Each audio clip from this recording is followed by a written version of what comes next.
Hi friends, எல்லாருக்கும் வணக்கம். எப்படி இருக்கிறீங்க?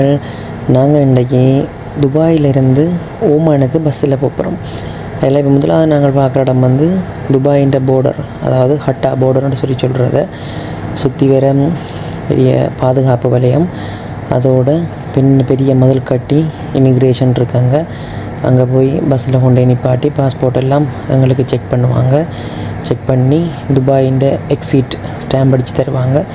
அதை நாங்கள் எடுத்து கொண்டு போய் இந்த போர்டரை கடந்து அங்கால கொஞ்சம் தூரம் தள்ளி போக அந்த பக்கம் ஓமான்ட இமிக்ரேஷன் இருக்குது. அங்கேயும் என்ட்ரி அடித்து தருவாங்க. அதை நாங்கள் எடுத்து கொண்டு போய் போகிற வழியெல்லாம் பார்த்தோம்னா நல்ல மலையும் காடுகள், நார்மலான மரங்கள் அங்கங்கே அப்படி இருக்கும்.